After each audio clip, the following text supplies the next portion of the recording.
Good evening everyone, again welcome back to Wakeup Academy. और आज की क्लास में हम क्या करने वाले हैं, तो आज हम पढ़ने वाले हैं कुछ इम्पॉर्टेंट करंट अफेयर्स को, जो कि किसके लिए इम्पॉर्टेंट है, आपके एफकैट के एग्ज़ाम के लिए और एज़ वेल एज़ सीडीएस के एग्ज़ाम के लिए इम्पॉर्टेंट है। अब देखो, इसमें जो हम कवर करने वाले हैं वो एफकैट को बेस मान के करेंगे। किसको? करंट अफेयर्स को। सीडीएस की और एफकैट की दोनों के करंट अफेयर्स में काफ़ी डिफरेंसेस होते हैं, लेकिन ऐसा नहीं कह सकते हैं कि जो एफकैट के लिए हम पढ़ रहे हैं वो सीडीएस के एग्ज़ाम में नहीं आएगा। इसीलिए मैंने दोनों को कंबाइंड लिखा है। लेकिन जब सीडीएस का एग्ज़ाम होगा तो उसके लिए अलग से ही सीरीज़ आएंगी। किसकी? करंट अफेयर्स की। आज की जो हमारी क्लास है, कुछ क्लासेस होंगी 4-5 जो कि करंट अफेयर्स से डील करेंगी। किसको बेसिस मान करके? एफकैट के एग्ज़ाम को। लेकिन आप इसको सीडीएस के एग्ज़ाम के लिए भी पढ़ सकते हैं। तो शुरू करते हैं क्वेश्चन से। नोटबुक निकाल लेना, नोटबुक में साथ ही मेरे साथ में नोट्स करते जाना, जितने भी मैं इंपॉर्टेंट पॉइंट्स बताऊंगी आपको करंट अफेयर्स के लिए। पहली चीज़, फर्स्ट पॉइंट लिखना कि ताजमहल द ट्रू स्टोरी, ये बुक इस टाइम चर्चा में है। ताजमहल द ट्रू स्टोरी, तो ये बुक किसके द्वारा लिखी गई है, रिटन किसके थ्रू है ये? Taj Mahal the true story. ठीक है, ये क्यों चर्चा में है ये आप सभी को पता होगा। करंट आप सभी पढ़ते हो तो आपको पता होगा कि ये बुक इस टाइम क्यों न्यूज़ में है। तो ये जो हमारी बुक है ताजमहल द ट्रू स्टोरी, ये किसने लिखी है? तो बाई P.N. ओक। ठीक है, P.N. ओक के द्वारा ये बुक लिखी गई है। तो फर्स्ट पॉइंट कि P.N. ओक ने Taj Mahal the true story book को लिखा है। दूसरी चीज़, मियामी ग्रैंड प्रिक्स हुआ था। मियामी ग्रैंड प्रिक्स कौन सा? 2022। तो मियामी ग्रैंड प्रिक्स 2022 किसने जीता था? इसका विनर कौन रहा था? तो इसके विनर कौन रहे थे? अच्छा, जब विनर्स के नाम बताएंगे तो वो किस कंट्री से बिलोंग करते हैं, किस स्पोर्ट से बिलोंग करते हैं, ये आपको देखना होगा। कि इसमें मोस्टली क्या आता है ना, कि कौन से स्पोर्ट से बिलोंग करता है पर्सन और किस कंट्री से बिलोंग करता है। तो मैक्स वर्स्टापेन ने जीता था, और ये कहाँ के हैं? तो ये बेल्जियम डच। ठीक है, बेल्जियम डच से ये बिलोंग करते हैं। कौन? Max Verstappen. इन्होंने मियामी ग्रैंड प्रिक्स 2022 जीता था। नेक्स्ट क्वेश्चन है हमारा, साउथ कोरिया के न्यू प्रेसिडेंट बने हैं अभी, क्या नाम है उनका? साउथ कोरिया के नए प्रेसिडेंट बन करके आए हैं, इनका नाम क्या है? नए प्रेसिडेंट बने हैं, तो साउथ कोरिया के जो न्यू प्रेसिडेंट हुए हैं इनका नाम है यून सूक यूल। YOL।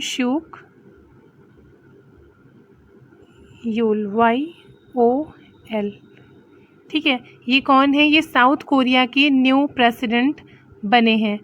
अच्छा, अभिनव देशवाल नाम लिखा है अभिनव देशवाल का। अभिनव देशवाल का रिलेशन कौन से स्पोर्ट से है, ये किस स्पोर्ट से रिलेटेड है अभिनव देशवाल?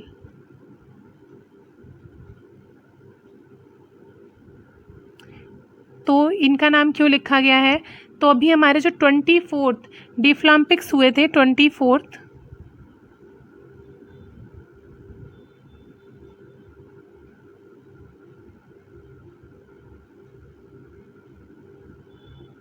इसमें इन्होंने क्या जीता है? तो 24th डिफलम्पिक्स में इन्होंने गोल्ड मेडल जीता है। किसमें? मेंस की 10 मीटर एयर पिस्टल के अंदर। ठीक है, तो इनका रिलेशन किससे है? तो एयर पिस्टल से है। एयर पिस्टल से इनका रिलेशन है। 10 की कैटेगरी में इन्होंने जीता है। दूसरी चीज़ क्या जीता है इन्होंने? गोल्ड मेडल जीता है। तो नाम ध्यान रखना अभिनव देशवाल का, किस स्पोर्ट से रिलेटेड है, किस में इन्होंने कौन सा मेडल जीता है और ये कौन से नंबर के थे? तो 24th नंबर के हुए थे भी। ठीक है, उसके अलावा नेक्स्ट क्वेश्चन है कि थॉमस कप के बारे में मैंने आपको पहले भी पढ़ाया है, वहाँ पर मैंने ये चीज़ आपको बताई थी, लेकिन यहाँ पर करंट अफेयर की व्यू से आपको एक बार और बता रहे हैं कि थॉमस कप अभी हुए थे और इस बार का थॉमस कप किसने जीता है? तो फर्स्ट टाइम ऐसा हुआ है कि इंडिया ने थॉमस कप को जीता है। इंडिया 6 नंबर की ऐसी कंट्री बनी है जिसने थॉमस कप को जीता है। थॉमस कप से रिलेटेड इस बार जो पर्सन थे, हमारे स्पोर्ट्समैन थे, पर्सन थे, उनके नाम देख लो। एक तो थे लक्ष्य सेन, पर्टिकुलरली आपसे नाम पूछ सकता है कि लक्ष्य सेन का रिलेशन कौन से स्पोर्ट से है।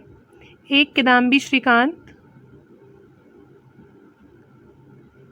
किदाम्बी श्रीकांत, ये मैंने पहले भी जो आपको स्पोर्ट्स की क्लासेस करवाई हैं उसमें पढ़ाया हुआ है, लेकिन अगर किसी ने वो नहीं देखी है तो यहाँ पर करंट के व्यू से देख लो। बाकी वो क्लासेस भी ज़रूर ले लेना, बहुत ही इंपॉर्टेंट क्लासेस है, ठीक है। और एक है HS प्रणय,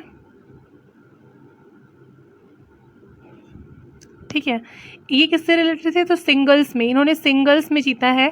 और डबल्स में दो नाम ध्यान रखना किसके, एक तो चिराग सेठी का, चिराग सेठी, और एक सात्विक। अच्छा, थॉमस कप दिया किस में जाता है? थॉमस कप की बात हो रही है तो थॉमस कप से आपको ये पता होना चाहिए, अगर आपने पहले की क्लासेस ली हुई हैं, कि थॉमस कप का रिलेशन किससे है। तो इसका रिलेशन किससे है? बैडमिंटन से है। बैडमिंटन से डील करता है स्पोर्ट ये, हरित कप ये बैडमिंटन स्पोर्ट से। दूसरा, ये किसके लिए होता है? तो मेंस के लिए ये होता है। और वुमेन के लिए कौन सा होता है? थॉमस की जगह पर यूबर कप होता है। वुमेन बैडमिंटन के लिए यूबर कप होता है और मेन के लिए होता है थॉमस कप होता है। फर्स्ट टाइम थॉमस कप किसने जीता था? फर्स्ट टाइम थॉमस कप की बात हो रही है तो पूरा थोड़ा सा पहले का देख लो कि फर्स्ट टाइम थॉमस कप किसने जीता था? मलेशिया ने जीता था। पहली बार थॉमस कप को किसने जीता था? तो मलेशिया था जिसने फर्स्ट टाइम थॉमस कप को जीता था। इंडिया ने फर्स्ट टाइम इसको जीता है। इंडिया से पहले 5 कंट्रीज़ हैं जो कि इसको जीत चुकी हैं। अच्छा, इंडिया ने किसको हरा करके थॉमस कप जीता है, ये आप मुझे बताओगे कमेंट में। मैंने पहले भी आपको ये चीज़ पढ़ाई है कि इंडिया ने किस कंट्री को हरा करके थॉमस कप को जीता है। अब थॉमस कप की बात हुई है तो यूबर कप भी हुआ था हमारा। और यूबर कप को किसने जीता है? कौन सी कंट्री ने जीता? 2022 में जो हुआ हमारा। तो यूबर कप को 2022 में जीता है किसने? कोरिया ने। और हराया किसको है? रनर अप कौन रहा? तो चाइना, चाइना को हरा के। यूबर कप की बात हुई है तो फर्स्ट यूबर कप किसने जीता था? जैसे कि फर्स्ट हमारा थॉमस कप किसने जीता था? मलेशिया ने। तो फर्स्ट यूबर कप जीता था USA ने। USA था जिसने फर्स्ट टाइम यूबर कप को जीता था। और शुरू कब से हुआ था यूबर कप? 1957 से। और थॉमस कप कब से शुरू हुआ था?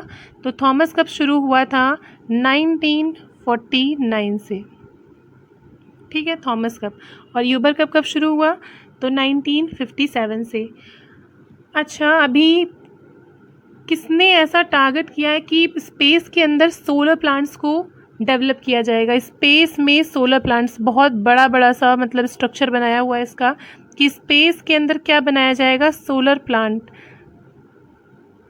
सोलर प्लांट बनेगा स्पेस में। इसका मॉडल देखना आप सर्च करके बाद में कि स्पेस में सोलर प्लांट कौन बनाने जा रहा है बाय 2035। ये ध्यान रखना, 2035 तक कौन बनाने का बात कर रहा है? तो ब्रिटेन बात कर रहा है कि ब्रिटेन जो है 2035 तक क्या करेगा? स्पेस में सोलर प्लांट्स लगाएगा। क्या कहा जाता है? इसका मतलब क्या होगा? तो इसका मीन्स इसलिए है कि जिससे वो अर्थ के ऊपर अभी से 13 टाइम्स मोर, मतलब 13 गुना ज़्यादा, 13 टाइम्स मोर क्या बना सकेगा? बिजली, लाइट, इलेक्ट्रिसिटी का। किसके बारे में कहा जाता है कि कौन सी ऐसी कंट्री है जिसका सन कभी भी डूबता नहीं है, सूरज कभी भी डूबता नहीं है? तो वो ब्रिटेन कहा जाता है। क्यों कहा जाता है? क्यों? क्योंकि ब्रिटेन ने स्टार्टिंग में, आपने हिस्ट्री पढ़ी होगी तो देखा होगा कि हर जगह पर मोस्टली अपनी कॉलोनीज़ बना रखी थी। कोई भी ऐसी जगह नहीं छोड़ी थी जहाँ पर इसकी कॉलोनीज़ ना हो। तो अर्थ हमारी क्या करती है? अर्थ पर अगर यहाँ पर डे है तो यहाँ पर नाइट होगी, यहाँ पर डे है तो यहाँ पर नाइट होगी। ये हमारा सीक्वेंस होता है अर्थ का, ज्योग्राफी में आपने पढ़ा होगा। तो जब यहाँ पर भी कॉलोनीज बनी हुई है किसकी, ब्रिटेन की, यहाँ पर भी उसने थोड़ा कब्जा किया हुआ, यहाँ पर भी किया, यहाँ पर भी जगह जगह पर उसने कब्जा किया हुआ है। तो मीन्स कहीं ना कहीं तो सन निकलता ही था, कहीं ना कहीं दिखता ही था। तो जब कहीं ना कहीं दिखता था तो मीन्स ब्रिटेन का सन कभी भी अस्त नहीं होता था, कभी भी ब्रिटेन का सूरज नहीं डूबता था, ऐसा कहा जाता था। और यहाँ पर इसको मॉडल को ध्यान रखने का सबसे अच्छा तरीका यही है कि ऐसा ही कुछ ब्रिटेन फिर से प्लान कर रहा है, क्या कि स्पेस में सोलर प्लांट्स लगाएगा। कब तक, ध्यान रखना 2035 तक, जिससे कि क्या होगा, अर्थ के ऊपर 13 टाइम्स, अभी से प्रेजेंट टाइम से 13 टाइम्स मोर वो क्या कर सकेगा, तो लाइट को बना सकेगा। ठीक है। और ऐसा ही अभी किसने और किया है, तो चाइना भी बोल रहा है, लेकिन वो कब तक बोल रहा है करने के लिए, चाइना ने भी ऐसी ही बात की ब्रिटेन के बाद, लेकिन चाइना ने कब तक बोला है 2035 की जगह पर, ये मुझे बताना आप कहाँ पर, कमेंट के अंदर। ठीक है, ये आपके लिए वर्क है कि चाइना ने कब तक बोला है। ब्रिटेन ने तो बोला, ब्रिटेन के बोलने के बाद ऐसा ही कुछ मिलता जुलता चाइना ने भी अपना थॉट रखा है, और कब तक करेगा ये आप मुझे बताओगे। नेक्स्ट चीज़ क्या है हमारी, नेक्स्ट क्वेश्चन है कि देव सहायम पिल्लई, देव सहायम पिल्लई ये कहाँ से रिलेटेड है, इनका रिलेशन कहाँ से है। तो जब इनकी बात होगी तो ध्यान रखना कि इनका रिलेशन इंडिया के तमिलनाडु से है, मीन्स तमिलनाडु स्टेट से ये रिलेटेड है। न्यूज़ में क्यों है, तो पॉप फ्रांसिस कौन होते हैं,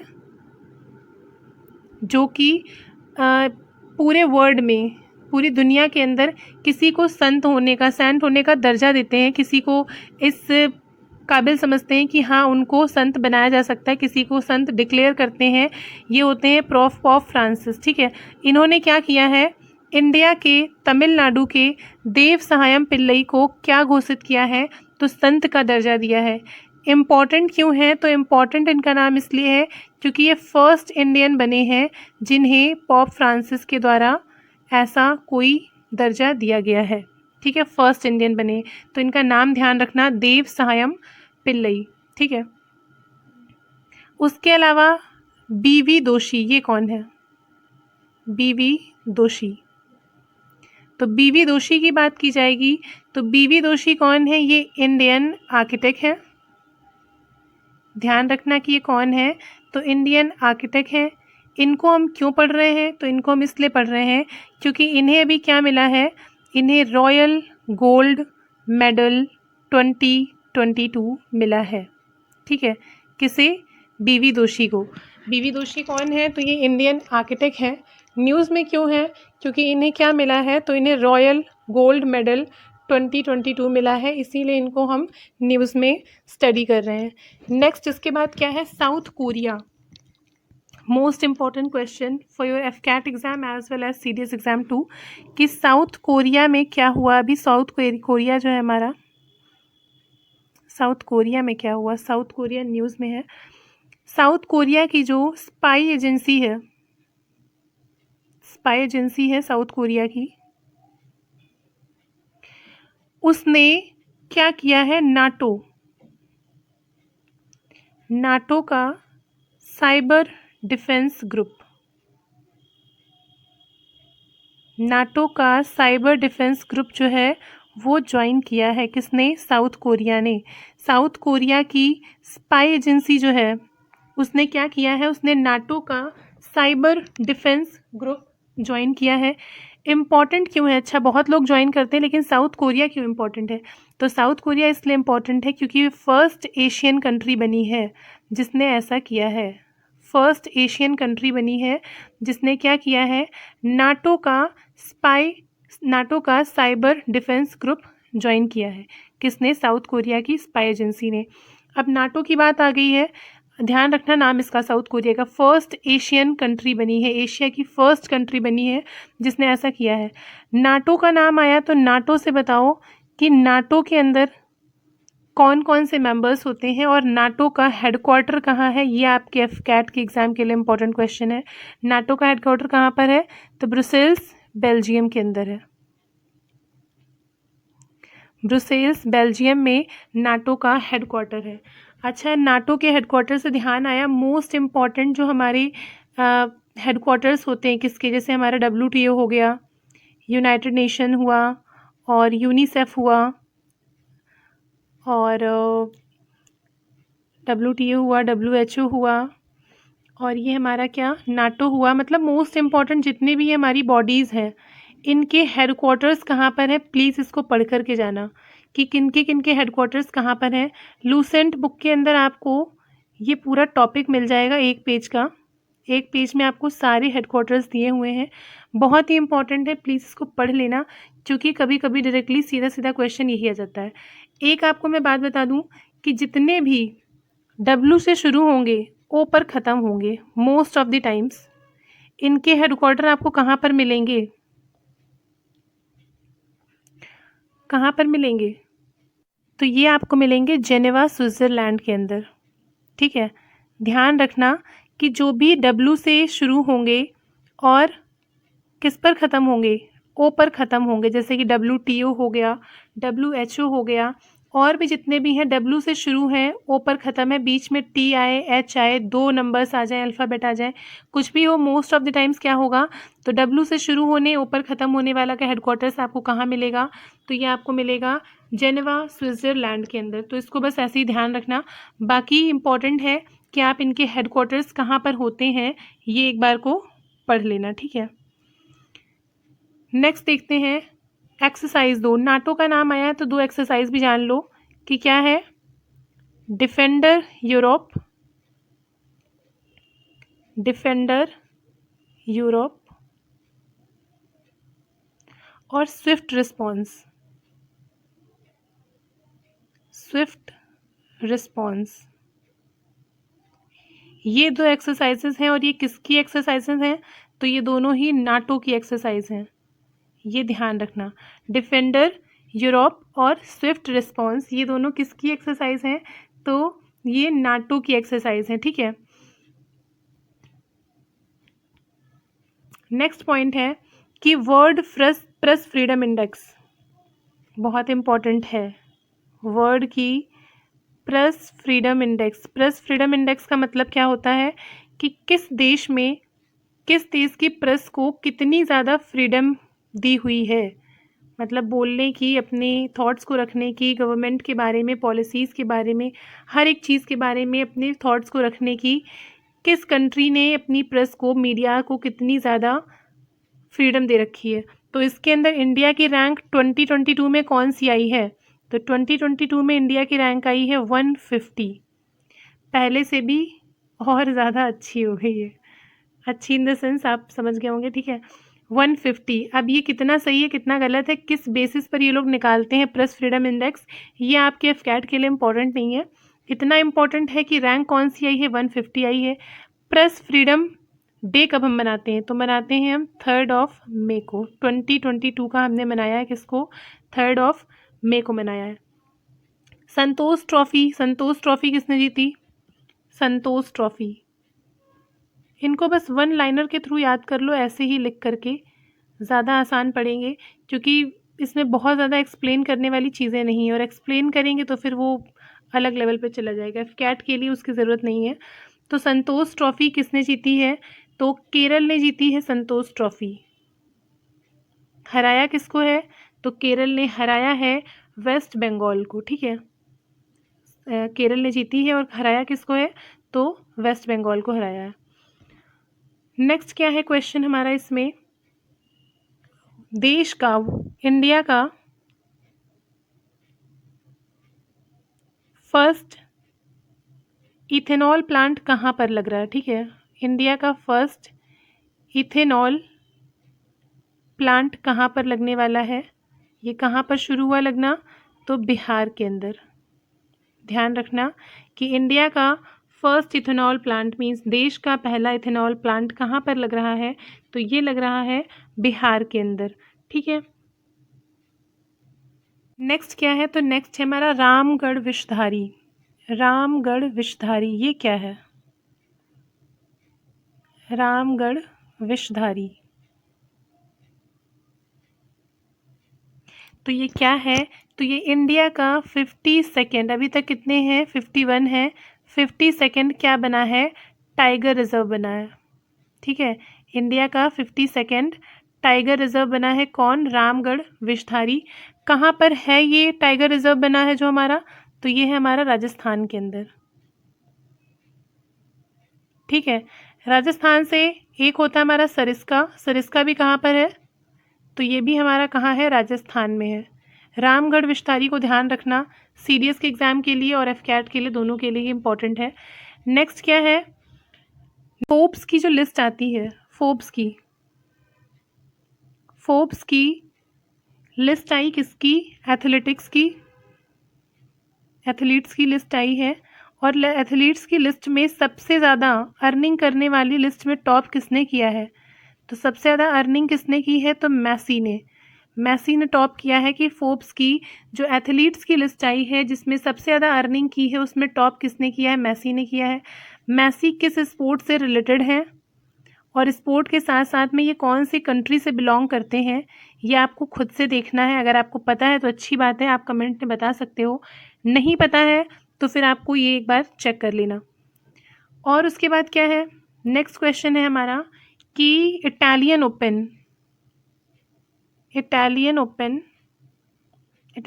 कप 2022 का टाइटल किसने जीता? इटालियन कप 2022 का टाइटल किसने जीता है? तो इंटर मिलान ने जीता है क्या इटालियन कप 2022 का टाइटल। ठीक है, ध्यान रखना, इंटर मिलान ने जीता है क्या? इटालियन कप 2022 का टाइटल जीता है। नेक्स्ट क्या है हमारा? आईएनएस सूरत ये क्या है?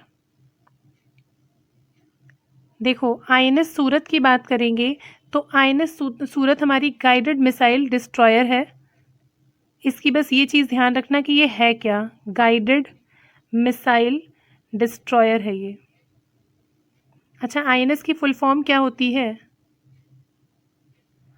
आईएनएस की फुल फॉर्म क्या होती है? किसका है ये? तो ऑफ P15B, ये इसकी कैटेगरी है कि ऑफ P15B का है। क्या है? बस आपको इतना ध्यान रखना है कि सूरत, आईएनएस सूरत क्या है? तो गाइडेड मिसाइल डिस्ट्रॉयर है ये। ऐसे ही दूसरी चीज़ क्या है? आईएनएस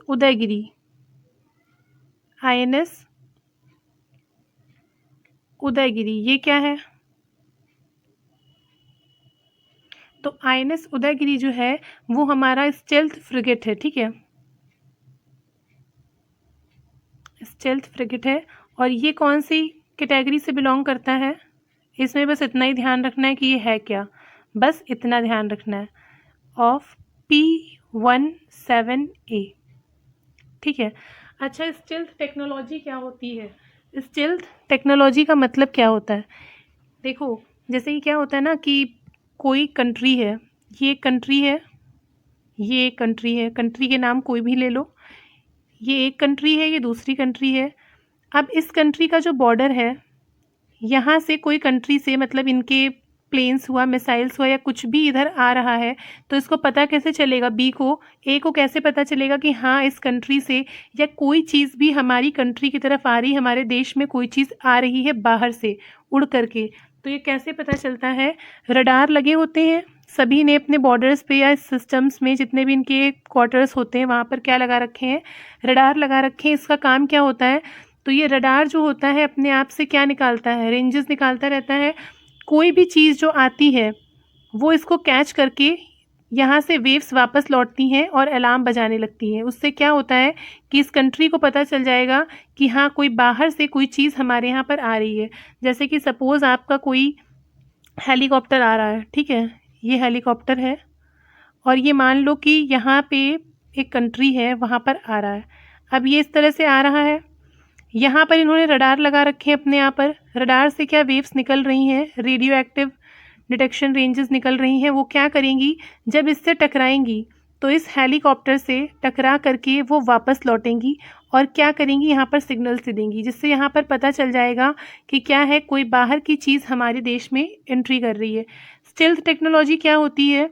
स्टेल्थ टेक्नोलॉजी का मतलब ये होता है कि ये इस तरह से बनाया जाएगा, हेलीकॉप्टर या जो भी चीज़ होगी वो इस तरह से बनाई जाती है। अब तो हमारी बहुत चीज़ों में ये टेक्नोलॉजी यूज़ होने लगी है। इंडिया ने भी इसका एक जुगाड़ निकाला हुआ है, वो कभी और बताएंगे।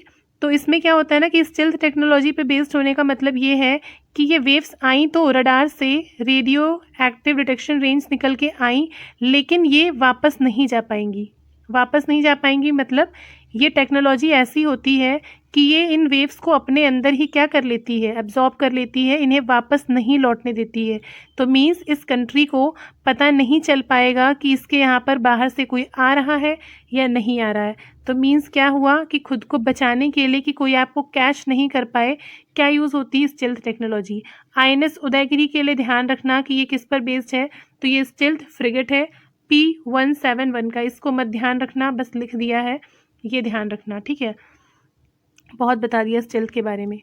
नेक्स्ट क्या है हमारा क्वेश्चन? नेक्स्ट क्वेश्चन है कि चक्रवात आया था अभी एक, आसानी नाम से। तो ये फर्स्ट चीज़ की कहाँ पर आया, तो कहाँ पर आया ये, तो हमारे BOB में आया है, बे ऑफ बंगाल के अंदर आया है। किस एरियाज़ को इसने इफेक्ट किया, तो उड़ीसा और साथ में वेस्ट बंगाल, ठीक है। नेक्स्ट क्वेश्चन की आसानी नाम किसने दिया?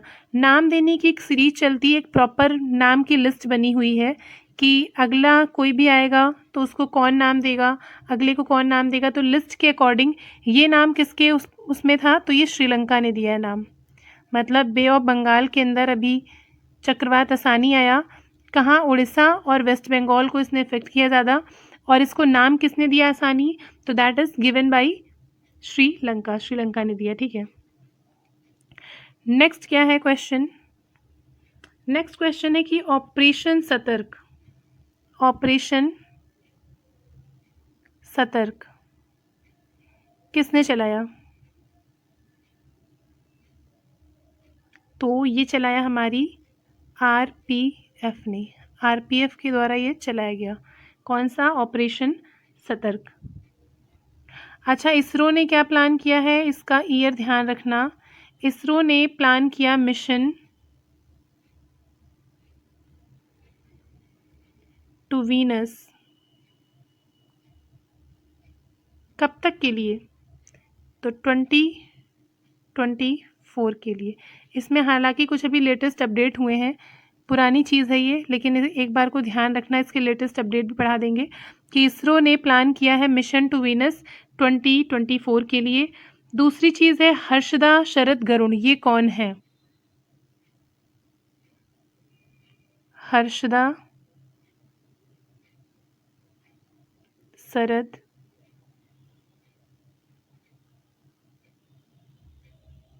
गरुड़, ये कौन है? तो हर्षदा शरद गरुड़ फर्स्ट इंडियन है to win gold medal at IWF championship in Greece. मतलब इनमें ध्यान रखना कि हर्षदा शरद गरुड़ कौन है, तो ये फर्स्ट इंडियन है जिन्होंने क्या किया है, गोल्ड मेडल जीता है।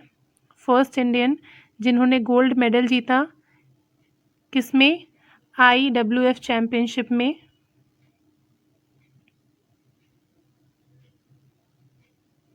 कहाँ पर हुई थी ये, तो ये हुई थी ग्रीस के अंदर। अब IWF चैम्पियनशिप से आपको क्या करना है, IWF चैम्पियनशिप की फुल फॉर्म, कब से शुरू हुआ, फर्स्ट टाइम कहाँ पर हुआ, ये काम आपको खुद से करना है, देखना है, क्योंकि आप जब खुद से देखोगे तो आपको ये अच्छे से समझ में आएगा और 2-4 एक्स्ट्रा चीज़ें नई आपको इसमें और देखने को मिल जाएंगी जब इसको आप खोलोगे, ठीक है। तो IWF चैम्पियनशिप ग्रीस में हुई थी, फर्स्ट इंडियन जिन्होंने गोल्ड मेडल जीता कौन बने, हर्षदा शरद गरुड़ बने, ठीक है। नेक्स्ट क्या है क्वेश्चन? एक हमारा बैक्टीरिया आया था अभी, कौन सा? सिगेला बैक्टीरिया, सिगेला। बस ध्यान रखना कि इसका रिलेशन किससे है, तो सिगेला बैक्टीरिया ये भी डिटेक्ट किया गया था केरल में। फर्स्ट इसका केस मिला इंडिया के अंदर केरल में। इंडिया में कहाँ मिला इसका केस? तो केरल में मिला था। और सिगेला बैक्टीरिया होता क्या है? तो फूड में पॉइजनिंग, ठीक है, फूड पॉइजनिंग एक तरह से। इसका रिलेशन किससे है? तो फूड से है, फूड पॉइजनिंग का काम है इसका। और इसका केस कहाँ मिला? इंडिया के अंदर पहला, तो इंडिया के अंदर मिला, केरल में इसका फर्स्ट केस। धनुष श्रीकांत, धनुष श्रीकांत कौन है? अभी मैंने आपको एक नाम पढ़ाया था, किसका नाम पढ़ाया था? अभिनव देशवाल का। तो अभी मैंने आपको एक नाम पढ़ाया था, क्या नाम पढ़ाया था? अभिनव देशवाल का। उन्होंने क्या किया था? 24th हमारे जो डियाफ्लॉम्पिक्स हुए थे उसमें क्या जीता था? एयर पिस्टल के अंदर क्या जीता? गोल्ड मेडल जीता था। उसी सीक्वेंस में धनुष श्रीकांत, धनुष श्रीकांत इन्होंने भी क्या है? सेम टू सेम इनका भी लिख लो कि धनुष श्रीकांत ने भी 24th जो हमारे इस बार हुए हैं डियाफ्लॉम्पिक्स, इसमें क्या जीता है? गोल्ड मेडल जीता है। किस में? एयर पिस्टल में, सॉरी एयर पिस्टल नहीं, एयर राइफल में, एयर राइफल में, ठीक है। और इनका भी क्या था? सेम कैटेगरी थी। तो इनका ध्यान रखना, धनुष श्रीकांत का रिलेशन किससे है? एयर राइफल से है। अभिनव देशवाल का किससे है? एयर पिस्टल से। दोनों ही नाम आपको ध्यान रखने हैं। एक नाम आपको साथ में और ध्यान रखना है, नाम तो खैर अभी बहुत सारे ध्यान रखने हैं। कमलप्रीत कौर, कमलप्रीत कौर, इनका रिलेशन किस स्पोर्ट से है? तो ये डिस्कस थ्रोअर हैं। इनको हम क्यों स्टडी कर रहे हैं? तो इन्हें अभी क्या किया गया है? तो टोक्यो ओलंपिक्स में कमलप्रीत कौर को मीन्स कुछ टाइम के लिए सस्पेंड कर दिया गया, ठीक है। बस इतना ध्यान रखो कि कमलप्रीत कौर का रिलेशन किससे है? तो स्पोर्ट इनका है, डिस्कस थ्रोअर से इनका रिलेशन है, ठीक है। उसके अलावा अमेज़ॉन के नए सीईओ कौन बने हैं? अमेज़ॉन के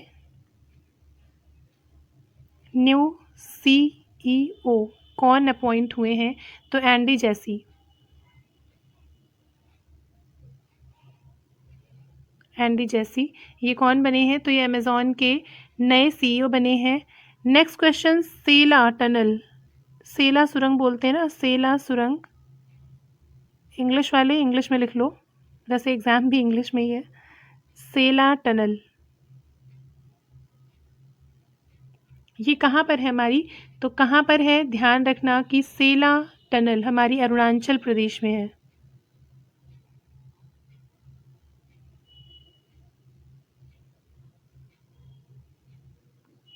ठीक है, बस ऐसे ही वन लाइनर इसको ध्यान रखना कि सेला टनल है कहाँ पर।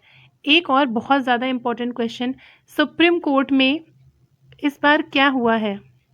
टोटल कितने जजेस की बेंच मतलब पूरा होता है? 34 होते हैं। कितने? 33 + 1 कौन होते हैं? Chief justice of India. ये कंप्लीट माना जाता है सुप्रीम कोर्ट का पूरा एकदम हिसाब किताब किससे होता है? 34 इनके कंप्लीट जजेस होते हैं। तो सुप्रीम कोर्ट को इस बार क्या मिले हैं? तो कंप्लीट इनके जो 34 जजेस हैं वो मिले हैं। दो नाम इसमें कौन कौन से हैं? तो फर्स्ट है हमारे सुधांशु धूलिया, सुधांशु धूलिया,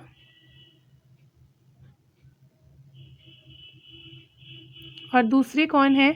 जमशेद बुरजोर पर्दीवाल, जमशेद बुरजोर पर्दीवाला। पूरा नाम ना ध्यान कर सको तो पर्दीवाला और धूलिया से ध्यान रखना कि सुप्रीम कोर्ट की टोटल स्ट्रेंथ इस बार कंप्लीट हो गई कौन से? सुधांशु धूलिया और जमशेद बुरजोर पर्दीवाला से। ये कौन है? तो ये दोनों सुप्रीम कोर्ट के अभी जो रिसेंट में ऐड हुए हैं जजेस वो हैं, ठीक है। अगला क्या है हमारा? एक I2U2, I2U2 पढ़ा है कि क्या है? I2U2 इसमें कौन कौन शामिल है? 4 कंट्रीज़ हैं जिन्होंने मिलकर के क्या बनाया है? I2U2। I2 मीन्स 2 कौन सी होंगी? I से होंगी, तो I से पहली कौन हो गई? इंडिया हो गई, दूसरी कौन हो गई, इज़राइल हो गई, U2 मीन्स U से 2 होंगी तो कौन होगा, USA हो गया, और कौन हो गया, UAE हो गया। तो ये 4 कंट्रीज़ हैं जिन्होंने मिल कर के I2U2 बनाया है।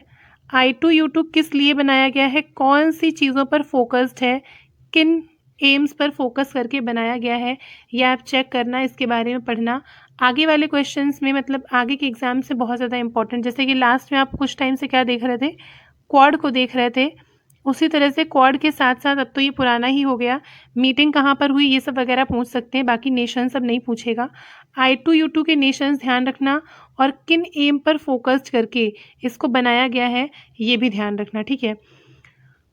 तो ये थे हमारे आज के क्वेश्चंस कुछ करंट अफेयर्स के। अभी 4 to 5 क्लासेस और आएंगी करंट अफेयर्स की, जिसमें कोशिश ये रहेगी कि आपके एफकैट के एग्ज़ाम के लिए मोस्ट ऑफ नंबर्स जितने ज़्यादा से ज़्यादा हो सकें करंट अफेयर्स को कवर किया जाएगा। सो अभी के लिए थैंक यू, मिलते हैं नेक्स्ट वीडियो में, तब तक के लिए जय हिंद, सी यू ऑल सून।